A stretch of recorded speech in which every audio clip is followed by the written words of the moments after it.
We stand at a crossroads, faced with a choice: which path is right and which is wrong? Do we steal to survive, or do we cling to honesty, even in the face of starvation? Do we prioritize our own needs, or sacrifice for the greater good? These dilemmas, these intricate moral puzzles, have plagued humanity since the dawn of time. The answers are rarely simple, often shrouded in shades of grey rather than clear-cut black and white. Each choice we make, every action we take, seems to beg the question: is there a right answer? Is there an objective standard of morality, a universal compass guiding us through the labyrinth of right and wrong?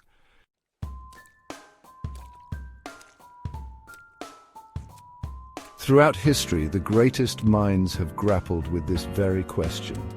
Socrates, with his relentless questioning, challenged the very foundations of Athenian morality. Buddha, seeking enlightenment, preached a path of compassion and non-violence. Nietzsche, the fiery philosopher, dared to question everything, proclaiming the death of God and challenging conventional notions of good and evil. Their ideas, though vastly different, highlight the enduring human struggle to comprehend the nature of morality. This question, far from being a mere philosophical abstraction, permeates every aspect of our lives. It influences our laws, shapes our societies, and colors our personal relationships. It determines how we judge ourselves and others, how we raise our children, and how we envision a just and equitable world. The stakes are high, for the answer to this question strikes at the very core of what it means to be human.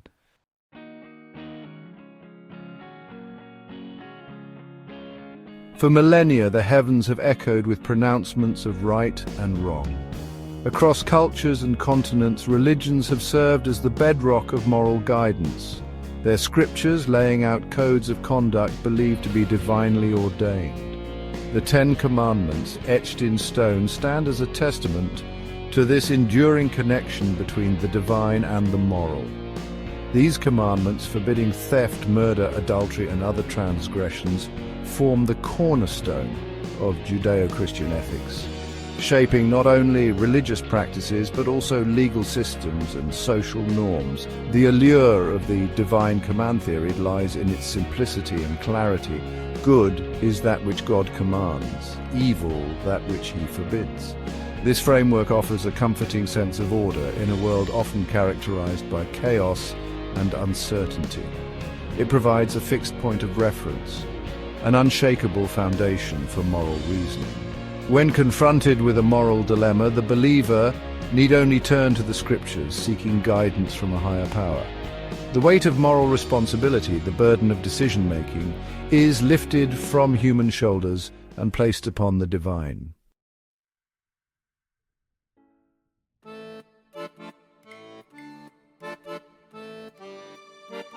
Beyond the theological complexities of the Euthyphro Dilemma, the divine command theory raises fundamental questions about authority and autonomy. If morality is simply a matter of following God's commands, what role does human reason play in ethical decision-making? Are we simply to blindly obey, even when those commands conflict with our own sense of right and wrong? This question of blind obedience versus reasoned judgment has been a source of tension within religious traditions for centuries. Furthermore, the reliance on divine authority can lead to a sense of moral absolutism, where one's own interpretation of God's will is seen as the only valid perspective. This can result in intolerance and conflict, as individuals or groups claiming to speak for God seek to impose their moral framework on others. History is replete with examples of religious wars and persecutions, fueled by the belief that one's own religious beliefs justify violence and oppression.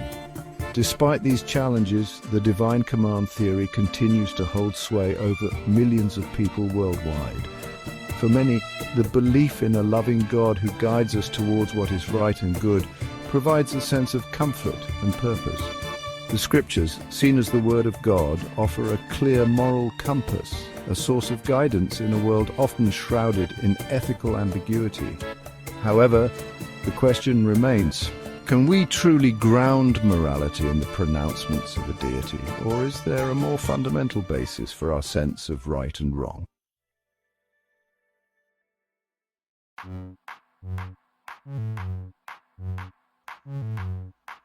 Despite challenges, the allure of objective moral truths persists.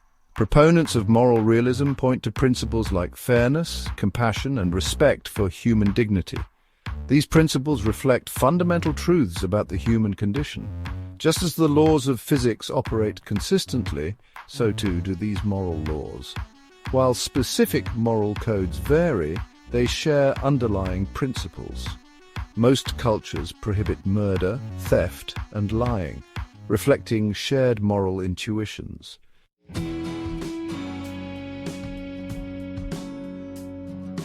Despite the appeal of moral realism, how do we access these objective moral truths? Moral realists point to a faculty of moral intuition inherent in all humans. This intuition allows us to grasp moral truths directly, like our senses perceive the physical world. Critics argue our moral intuitions are unreliable, shaped by cultural norms and biases. Practices like slavery, once accepted, now evoke moral condemnation, questioning intuition's reliability.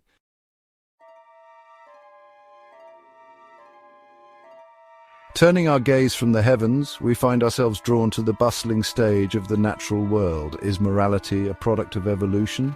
Could our moral sense be etched into our DNA by survival pressures? Animals display behaviors hinting at rudimentary morality. Chimpanzees cooperate and comfort each other. Elephants mourn their dead, showing empathy. Vampire bats exhibit reciprocity. Morality may have roots in our evolutionary heritage. Natural selection favors traits enhancing survival. Cooperation provides an evolutionary advantage. Early humans survived by working together. Natural selection favored empathy and cooperation. These traits laid the foundation for complex moral systems.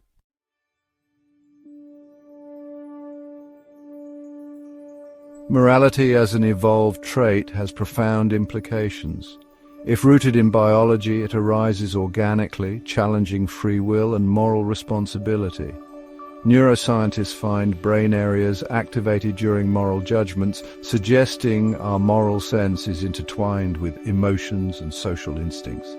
Evolutionary psychologists argue that moral intuitions like aversion to incest and punishing cheaters promoted social cohesion.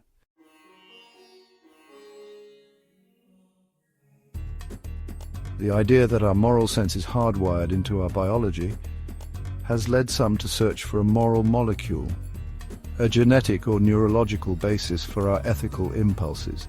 While the concept of a single gene or brain region responsible for morality is likely an oversimplification, there is growing evidence that our genes and neurochemistry play a significant role in shaping our moral dispositions. Studies have shown that individuals with certain gene variants, such as those affecting the neurotransmitter serotonin, may be more prone to altruism, empathy, or aggression. Furthermore, research suggests that our moral judgments can be influenced by factors such as brain injuries, hormone levels, and even the foods we eat.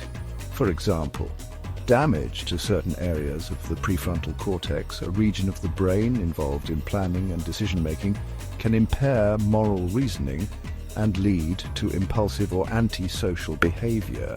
Similarly, fluctuations in hormones like testosterone and oxytocin have been linked to changes in aggression, empathy, and trust. These findings raise intriguing questions about the nature of free will and moral responsibility. If our moral choices are influenced by factors beyond our conscious control, such as our genes, brain chemistry, or even the state of our gut bacteria, can we truly be held accountable for our actions? And what are the implications for criminal justice, social policy, and our understanding of human nature itself? While the search for a moral molecule may prove elusive, the exploration of the biological underpinnings of morality offers valuable insights into the complex interplay of nature and nurture in shaping our ethical sense. It challenges us to reconsider the boundaries between the physical and the moral, prompting us to ask whether morality is truly a uniquely human trait or something we share in some rudimentary form with the rest of the living world.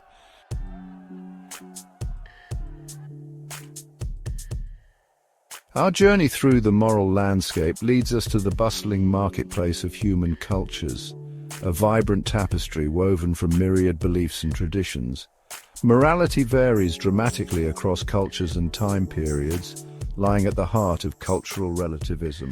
Practices sacred in one era might be condemned as barbaric in another. Cultural relativism asks us to set aside our own moral judgments and understand these practices within their cultural context. It challenges us to acknowledge that our moral codes are products of our cultural upbringing and historical circumstances.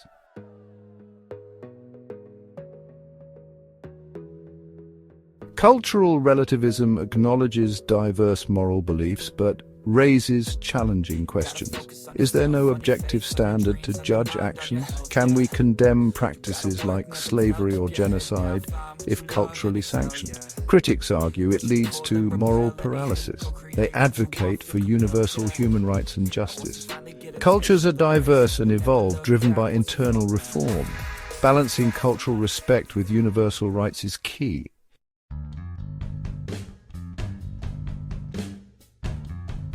Our exploration of morality takes a sharp turn, venturing now into the tumultuous realm of Friedrich Nietzsche. Nietzsche dismissed objective moral truths as illusions, masking power dynamics. Morality for him was the will to power, driving all beings. Traditional systems, especially Christianity, were slave moralities. He saw virtues like humility and compassion as tools of subjugation.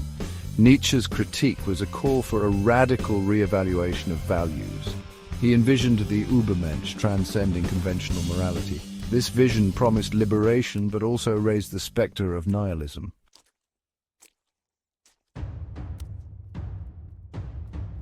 For Nietzsche, the death of God was an opportunity for liberation. We were free to create our own values, guided by self-overcoming and excellence. Nietzsche admired the Greek strength, beauty, and pursuit of knowledge. His philosophy emphasized power, individuality, and rejecting traditional morality. True power lay in mastering oneself and creating beauty in the world.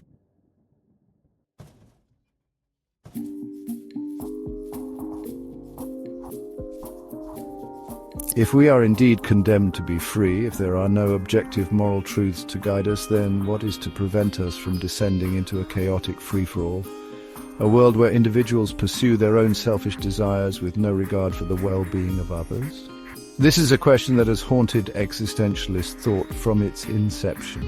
Existentialists reject moral relativism, arguing our choices have meaning because we choose them freely. Sartre emphasized living authentically, embracing our freedom and responsibility.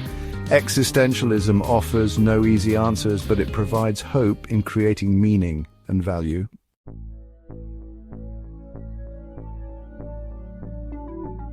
Where does this leave us, poised between the cosmos and our minds? The question of morality's nature remains an enigma. Are we the ultimate arbiters of good and evil? We have journeyed through ancient scriptures and philosophical treatises, delved into our biology, and explored human cultures. Yet the answer remains elusive, a shimmering mirage. Perhaps the pursuit of a definitive answer is futile. We seek meaning in an indifferent world, yet have the power to create our own meaning. The search for morality's nature may be eternal, challenging, and inspiring us for generations.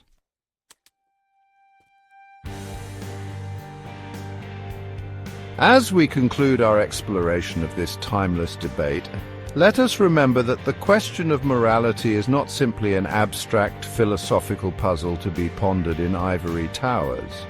It is a question that permeates every aspect of our lives, influencing our relationships, shaping our societies, and guiding our actions on a daily basis.